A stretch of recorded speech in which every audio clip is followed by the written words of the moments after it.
So Scott over at the Rock Scout YouTube channel has returned with a brand new metal tag, this time for 2022, obviously. 20 questions for the metal community regarding our collections. I love doing these videos. It's a great excuse to talk metal and show some vinyls, so let's jump right into it.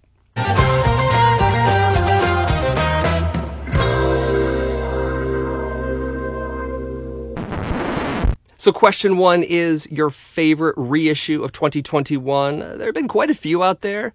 I recall the Anthrax reissues of their 90s catalog.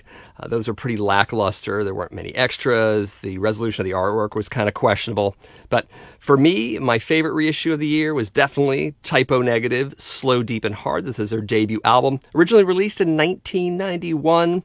Obviously, this is what happened after Peter Steele broke up Carnivore. There's a little bit of Carnivore in here, and there's also a little bit of Bloody Kisses and On Type O Negative. It's kind of a bridge album between the two. I like this reissue quite a bit. It's got a bonus track on it. It's got Hey Pete, not the version from Origin of the Feces. It's an alternate version.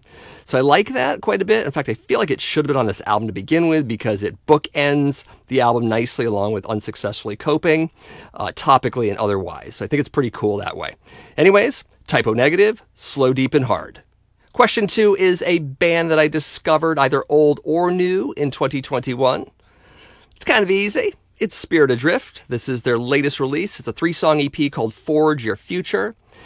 Great band. They are traditional heavy metal. They've got a little bit of doom and some hard rock sensibilities, especially with their later releases. They've kind of skittered more into that territory. They brought their logo back, which is nice. Their last album didn't have it for some reason. I will be talking about this in greater depth in January's vinyl haul, so definitely check back in for that. Anyways, this is Spirit Adrift with Forge Your Future.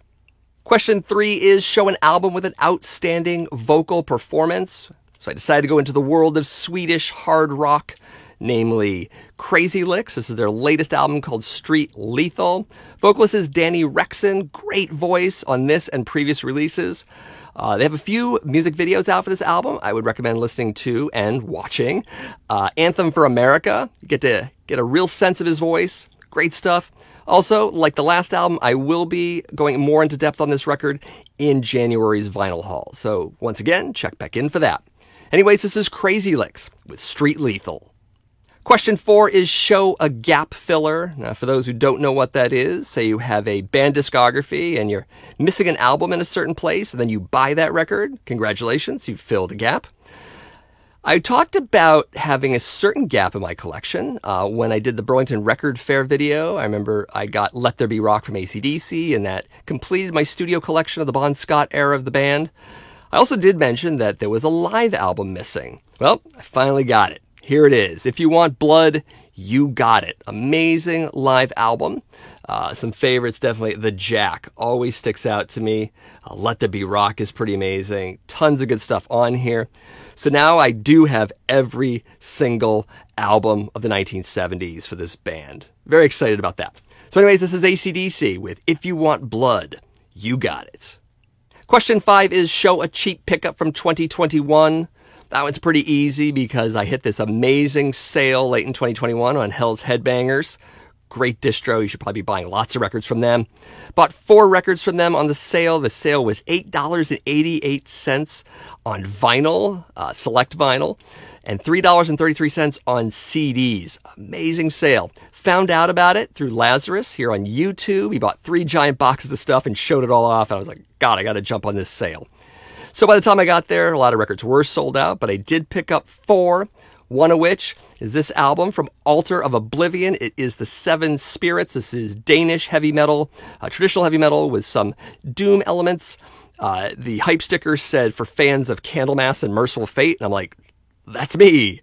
I'm that guy. So I haven't heard this album at all. I bought it on the strength of a couple things, that hype sticker for one, also Lazarus. Kind of like this album quite a bit. So I haven't heard it, but when I do, I will cover it in a future episode of Vinyl Haul. So anyways, this is Altar of Oblivion with the Seven Spirits. So number 6 is show your favorite artwork from a new release. We're going to talk about Thronehammer. This is their second album called Incantation Rites. This is doom metal. Amazing stuff. Love this guy here. He's bleak and bloody and menacing and totally awesome. That's all I got to say. There you go. Incantation Rites. Throne Hammer. Get the album. It's good. Question 7 is a favorite track from 2021. This one was super easy because I've had one song in particular.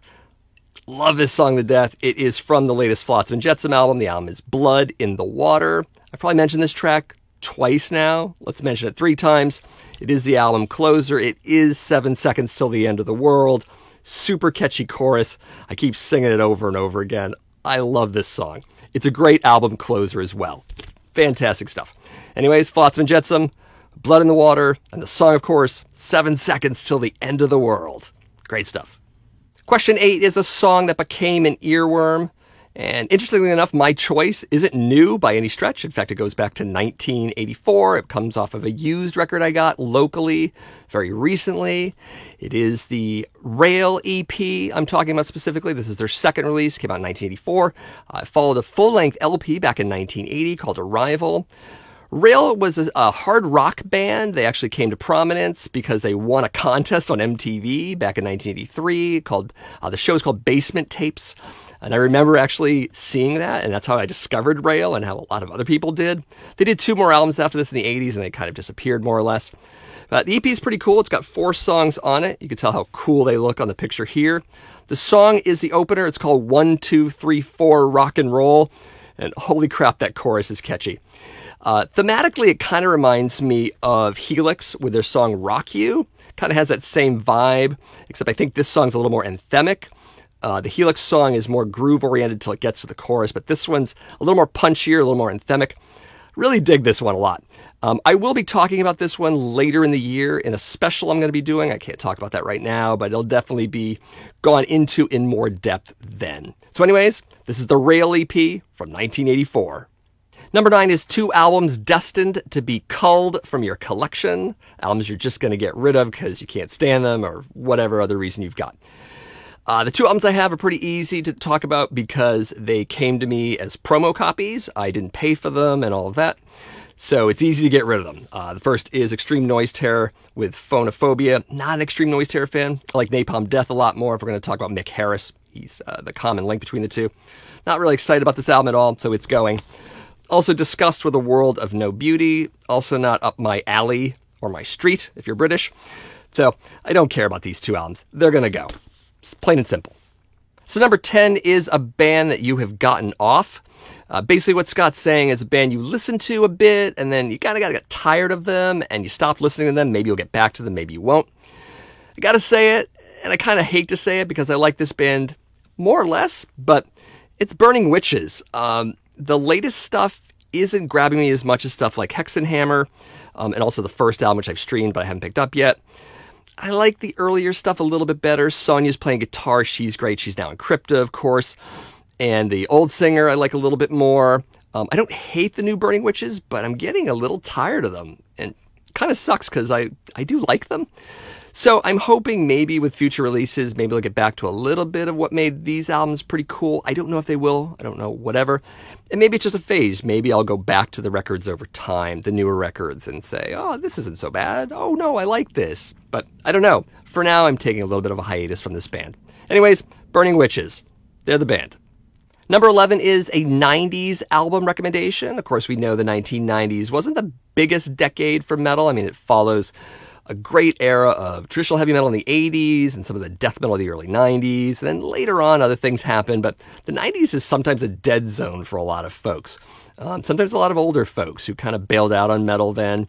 Sadly, I might have done a little of that myself.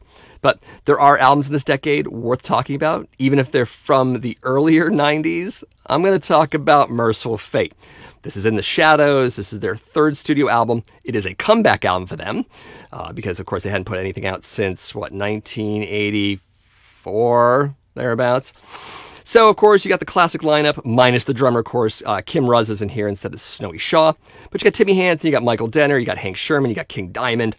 Amazing lineup. Really good album. I think it's an understated album or an underappreciated album in a lot of ways. Did see the tour for this album. I think Flotsam and Jetsam played. Anna Crucis was there.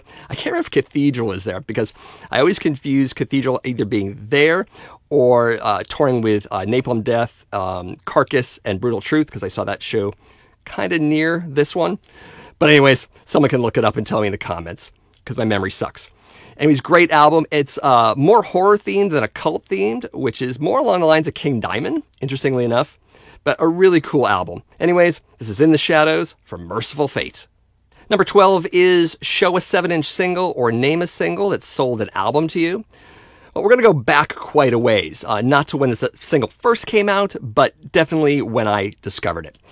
It was 1984. My aunt had moved out of the house by the time she left some records behind. She left her 7-inch single collection behind.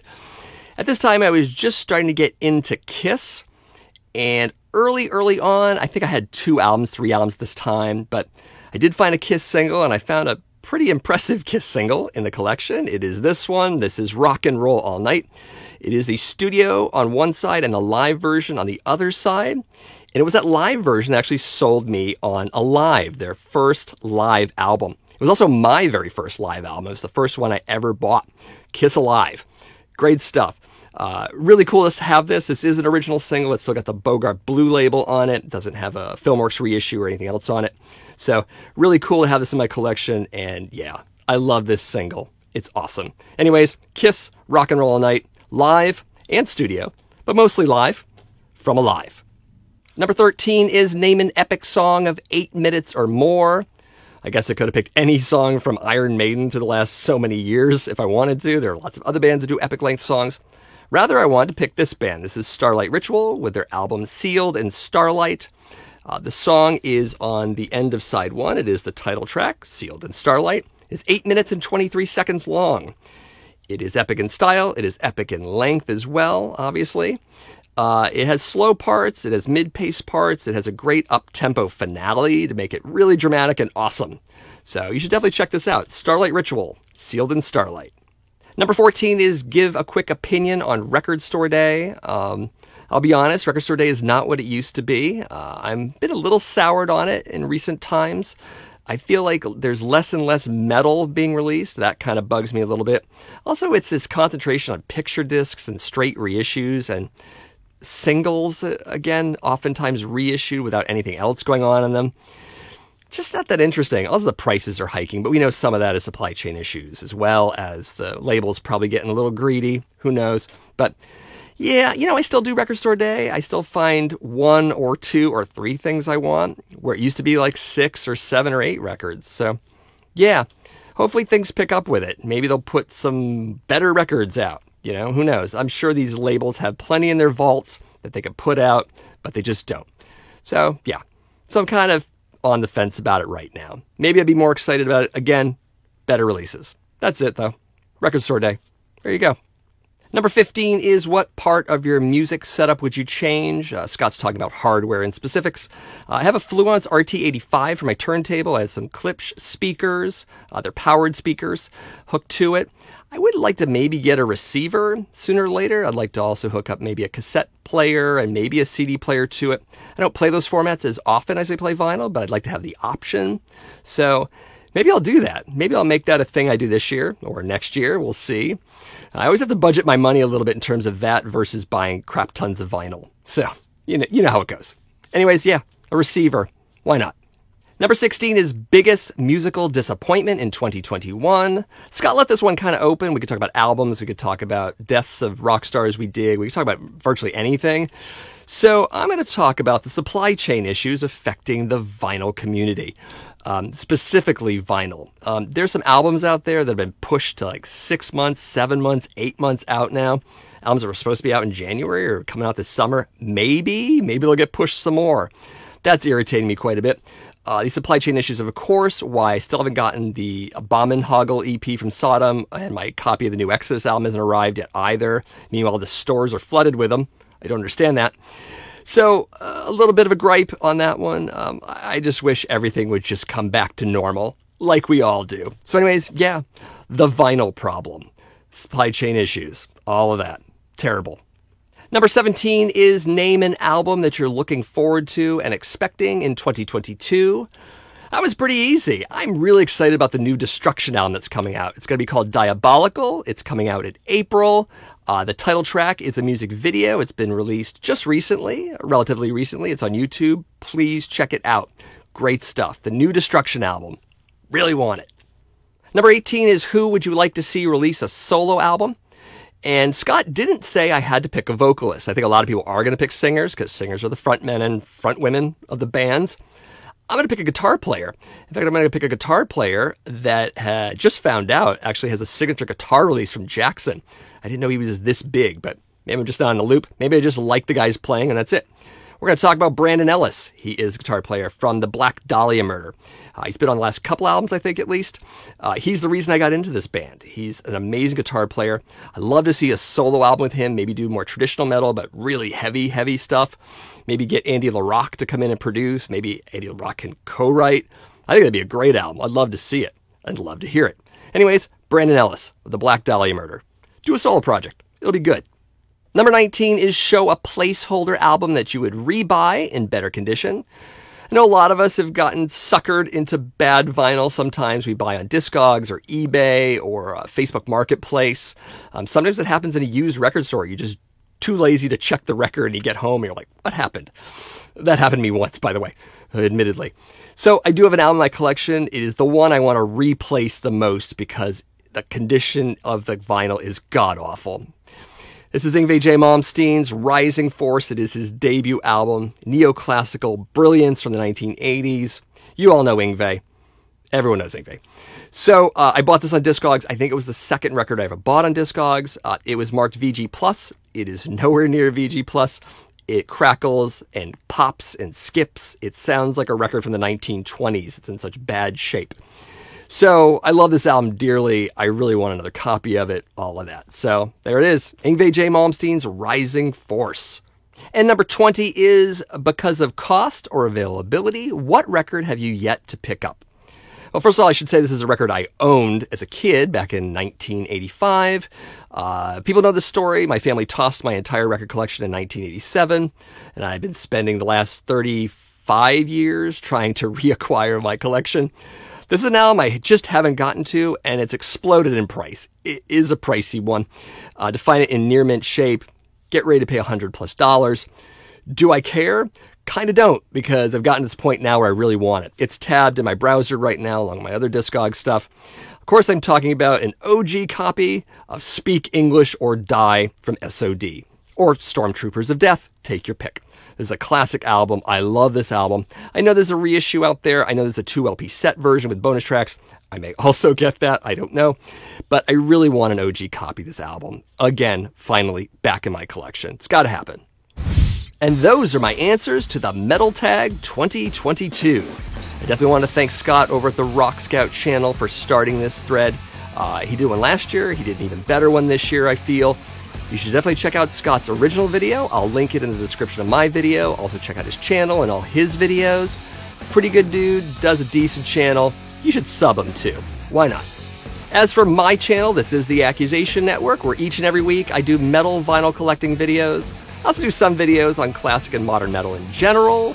Definitely check out all of my playlists. I do over a dozen shows on all of these subjects. All metal, all the time. Definitely check all of that out. Also, if you liked this particular video, give me a like, subscribe to the channel, and share the video with some friends. So thanks for watching, and I'll see you in the next video.